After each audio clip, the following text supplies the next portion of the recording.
और अब खबर जैसलमेर से है, जहां पर सरकारी विभाग ही नियमों की धज्जियां उड़ा रहा है। सोनार दुर्ग के 100 मीटर में बिना परमिशन निर्माण कार्य हो रहा है, जबकि सोनार दुर्ग के 300 मीटर में निर्माण कार्य पर रोक लगी हुई है, लेकिन उसके बावजूद भी ये निर्माण कार्य धड़ल्ले से किया जा रहा है।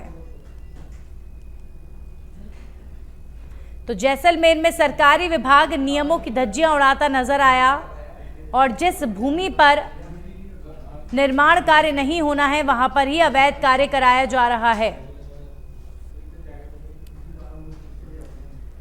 और अब बात डी क्षेत्र की करेंगे। थाना परिसर में डीएपी खाद वितरण को लेकर पर्ची काटी जा रही है, जिसके लिए थाने में किसानों की लंबी कतार लगी। वहीं क्रय विक्रय के कर्मचारियों की देरी से आने पर थाना परिसर पर बड़ी संख्या में भीड़ जमा हो गई। इसी के साथ भीड़ को संभालने के दौरान पुलिस और लोगों में धक्का मुक्की की तस्वीरें भी देखने को मिली। तो थाना परिसर में ही किसानों की लंबी कतार जब लगी, भारी भीड़ वहां पर इकट्ठा हो गई। उसके बाद पुलिस ने जब किसानों को नियमों के तहत आगे बढ़ने के लिए कहा तो यहां पर थोड़ी सी धक्का मुक्की भी हुई। डी क्षेत्र के थाना परिसर में डीएपी खाद वितरण की प्रक्रिया चल रही है और इसे लेकर पर्ची काटी जा रही है और तभी किसानों की लंबी कतारें यहां पर देखने को मिली और इसी बीच भीड़ और पुलिस कर्मचारियों के बीच कहासुनी भी हो गई।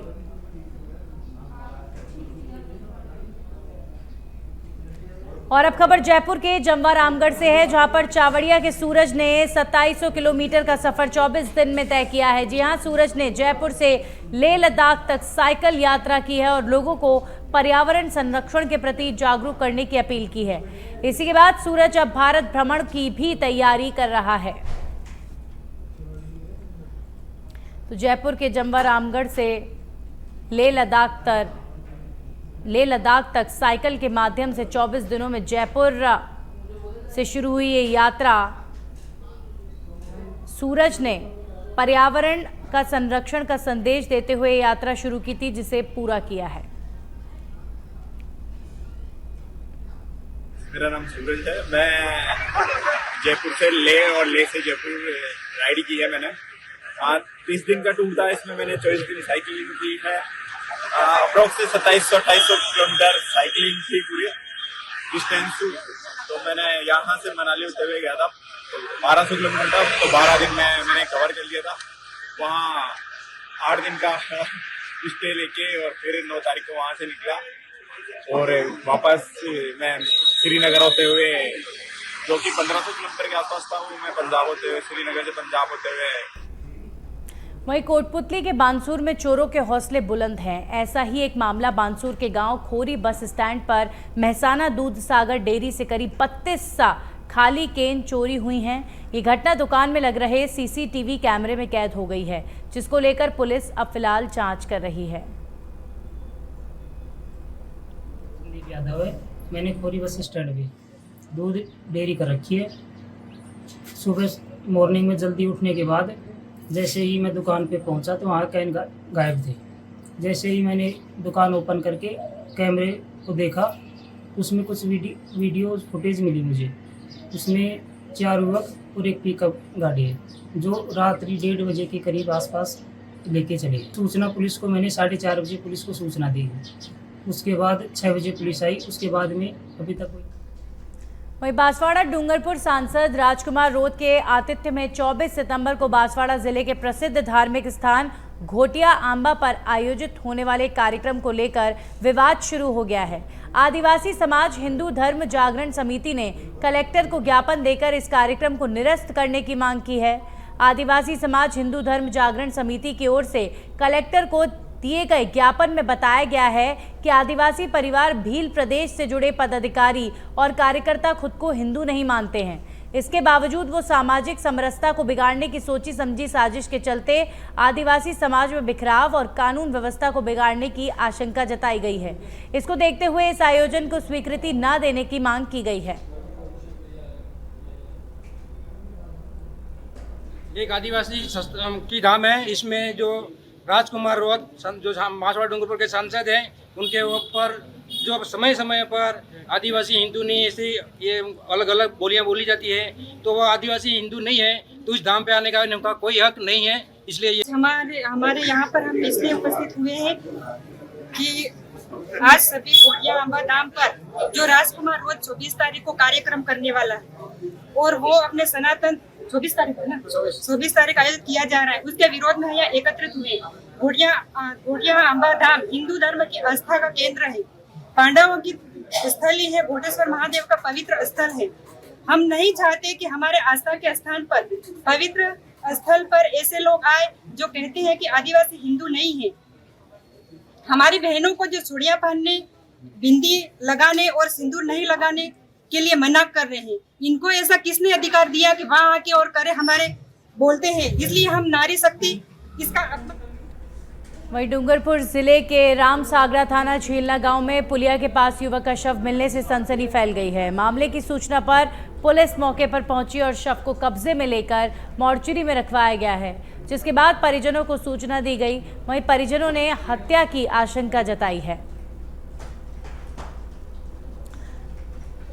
डूंगरपुर का ये मामला है जहां पर युवक का शव मिलने से सनसनी फैली। अभी फिलहाल जो परिवार है वो हत्या की आशंका जता रहा है। बात करेंगे जेडीए से जुड़ी इस वक्त की बड़ी खबर आ रही है। जेडीए सचिव की ओर से दिए गए नोटिस, जेडीए के 24 अधिक कर्मचारियों को 24 से ज्यादा कर्मचारियों को नोटिस दिए गए हैं। लंबित प्रकरणों की पेंडेंसी के चलते ये नोटिस थमाया गया है। फाइलों को 7 दिन से ज्यादा समय तक लंबित रखने के लिए नोटिस जारी किया गया है। 1 जेडीए उपायुक्त, 8 तहसीलदार और लिपिक वर्ग के कर्मचारी नोटिस जिन्हें मिला है उन कर्मचारियों की सूची में शामिल हैं। तो अब जेडीए जो पेंडिंग पड़े प्रकरण हैं उसे लेकर काफी सख्त हो गया है और इसीलिए कर्मचारियों को नोटिस दिया गया है और जवाब तलब किया गया है। मामले पेंडिंग जो पड़े हुए हैं उन्हें पूरा करने में क्या आपत्ति आ रही है, क्या परेशानी है, ये मामले पेंडिंग क्यों पड़े हैं, जेडीए की तरफ से नोटिस जारी कर पूछा गया है। तो जेडीए सचिव की ओर से ये नोटिस तमाम कर्मचारियों को दिए गए हैं, अधिकारियों को दिए गए हैं, जिनमें जेडीए उपायुक्त भी शामिल हैं। जेडीए के 24 अधिकारी और कर्मचारियों को ये नोटिस थमाए गए हैं। लंबित प्रकरणों की पेंडेंसी के चलते नोटिस थमाया गया है। आखिर ये जो तमाम प्रकरण हैं लंबित क्यों हैं, ये पूरे क्यों नहीं हुए, पेंडिंग क्यों पड़े हैं, फाइलों के निस्तारण को लेकर सवाल पूछा गया है। और अब आपको बता दें इनमें 8 तहसीलदार और 1 जेडीए उपायुक्त शामिल हैं। लिपिक वर्ग के भी कई कर्मचारी शामिल हैं जिनसे जवाब तलब किया गया है। जयपुर डेवलपमेंट अथॉरिटी अब एक्शन मोड में, जेडीए सचिव की ओर से नोटिस जारी किए गए। जब कोई फाइल जेडीए के पास आती है 7 दिनों से ज्यादा तक जब उस पर कोई कार्रवाई नहीं होती है, ऐसी कई फाइलें जो पेंडिंग पड़ी हुई हैं, इसे लेकर जेडीए ने जवाब तलब किया है। 7 दिन से ज्यादा समय तक लंबित रखने को लेकर नोटिस जारी किया गया और अब जेडीए में काम को तेजी से पूरा करने को लेकर जेडीए सख्त नजर आ रहा है, जेडीए सचिव सख्त नजर आ रहे हैं। वहीं डीग जिला स्थित श्याम ढाक गौशाला में चारे, पानी और चिकित्सा और देखरेख के अभाव में गाय मौत के मुंह में समा रही हैं। मृत गायों के शव की ऐसी दुर्दशा देखने को मिली है कि दूसरे जानवर उन्हें नोच रहे हैं। हाल ही में मॉनसूनी बारिश के चलते गौशाला संचालक की अनदेखी के कारण गौशाला की जमीन दलदल होने से मवेशियों का पैर कीचड़ में फंस रहा है, जिससे कमजोर मवेशियों की मौत हो रही है। मृत गायों के शवों को दफनाने की बजाय ऐसे ही गौशाला में छोड़ दिया जाता है। मृत गायों के शव कंकाल के रूप में पड़े रहते हैं। वहीं जिला प्रशासन को अवगत कराने के बाद भी कोई ठोस कार्रवाई अभी तक नहीं की गई है। वहीं सीकर के पलसाना क्षेत्र के ठिकरिया के पास लोक परिवहन बस ने बाइक सवार को टक्कर मार दी। हादसे में बाइक सवार युवक गंभीर रूप से घायल हो गया है। घायल को स्थानीय लोगों की मदद से पलसाना सीएचसी में भर्ती कराया गया है, जहां से उसे गंभीर हालत में सीकर के राजकीय कल्याण हॉस्पिटल में रेफर कर दिया गया।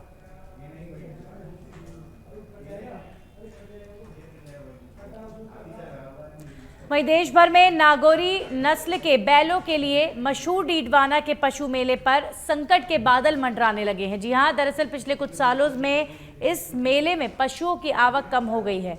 मवेशियों की बिक्री में आई कमी के कारण किसान पशुपालन के व्यवसाय से दूर हो रहे हैं। अब उनके लिए मवेशियों को रखना और उनके लिए चारे का इंतजाम करना भी भारी पड़ रहा है। ऐसे में कई पशुपालक अनुपयोगी और बूढ़े होने वाले मवेशियों को सड़कों पर खुला छोड़ने को मजबूर हैं। गौरक्षा के नाम पर होने वाली हिंसा से भी मवेशियों की बिक्री पर फर्क पड़ रहा है। मजदूर के रहने वाले हैं और बैल और जोते खरीदने के लिए आए हैं। हमारे खेती में काम करते हैं। नंगोरी बैल अच्छा होता है। और जब वहाँ ले जाएं तो पुलिस वगैरह और बजरंग दल वाले हमें परेशान करें। तो सरकार से तो यही मांग करेंगे जी, हमें ठीक रास्ता मिल जा, हमें कोई परेशानी ना बने। हम महाराष्ट्र से आए हैं। राणा साहब मेरा नाम है। हम रेस के बछड़े और कोई खेती के वास्ते बछड़े ले आते हैं, घोड़ा गाड़ी के लिए बछड़े ले आते हैं। नागौर नस्ल के बछड़े 1 नंबर बछड़े लेते हैं। और बछड़ा ये नागौर नस्ल का जो लेने में आते हैं हम, ये हमारा महाराष्ट्र के अंदर बहुत माना जाता है। इस बच्चा इस बछड़े को बहुत खिलाते हैं, पिलाते हैं, जान लगाते हैं, खेती में जुतवाते हैं, बहुत शौक से पालते हैं। और ये हम इतनी नागौर जिले में आने के बाद भी हम पूरा प्रोसीजर पूरा साथ में लेके चलते हैं, परवाना लेके चलते हैं। फिर भी हमें रास्ते में ये बजरंग दल वाले ये हमें मारपीट भी करते हैं, हमारा माल खाली करवा लेते हैं। फिर पुलिस की सहायता के लेने जाए तो पुलिस वाले केस करवा लेते थे। यहाँ पे बैल ले जाने नहीं देते, रास्ते में बहुत बदतमीजी करते हैं। हम पर्वतसर से बैल लेके गए थे, हमने वो ओपन कर रखे थे, सब कागज बनवाए हुए थे। अपनी ज़मीन वमीन के रास्ते में मिल गए 30-40 गुंडे। बोलते हैं अपने आप को कि बजरंग दल है, ये दल है, वो दल है। बदतमीजी करने लग गए, गाली लटवट ले रहे थे।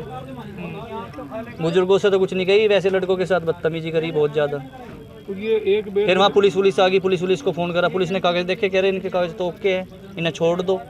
फिर छोड़ दे। पुलिस आने के बाद फिर पुलिस बहुत दूर तक हाँ, तो अब क्या करें बताओ। सर जी, जब हमारा धन खुद पाल रहे हैं और खुद ही लालच कर अपने काम में ले रहे हैं, उसके बाद भी परेशानी दे रहे हैं। बजरंग दल नहीं है, पौवा दल है। ये दारू पी के ने परेशान करते हैं सब रोड पे।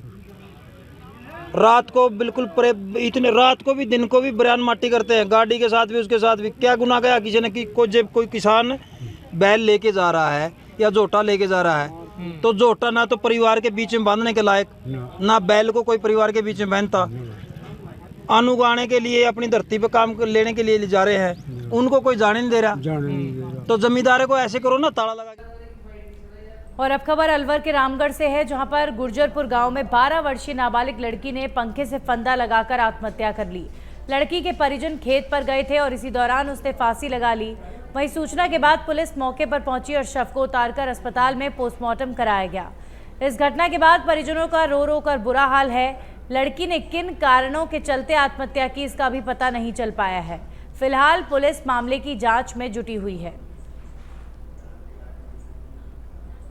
कोई खास बात नहीं, वो बच्चे आपस में कोई पढ़ने लिखने वाली बच्ची थी, वो आपस में खेल रहे थे। बालक दोनों बच्चियाँ, 2 बच्ची हैं, एक भाई, इनका भाई भी नहीं था, इनके माँ बाप भी नहीं थे, दोनों बच्चियाँ थी, वो खेल रही थी।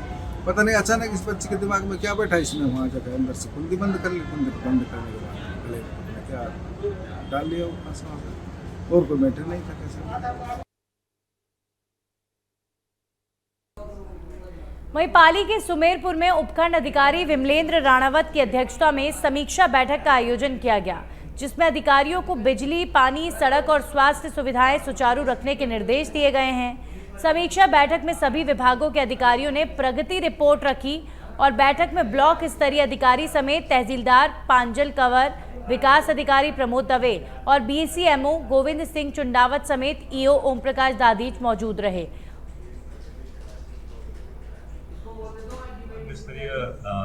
ब्लॉक लेवल अधिकारियों की बैठक हुई और सभी ब्लॉक के लेवल अधिकारी मीटिंग में उपस्थित हुए और उनकी विभागीय प्रगतियों से पहले अपना अवगत हुए और उसके बाद जो ब्लॉक स्तर पर, उपखंड लेवल पर विभागवार जो उनके इश्यूज हैं उनको एड्रेस किया और कैसे बेहतर समन्वय से उपखंड स्तर पर सभी विभागों को कोऑर्डिनेट करके और उपखंड स्तर पर बेहतर कार्य समन्वय करके और आमजन को और विभागीय कार्यों को ज़्यादा करवा पाएँ, आमजन के कार्यों को पूरे संपादित करा पाएँ, इसके लिए उनसे समन्वय किया और बैठक की, उनकी प्रगतियों से अवगत।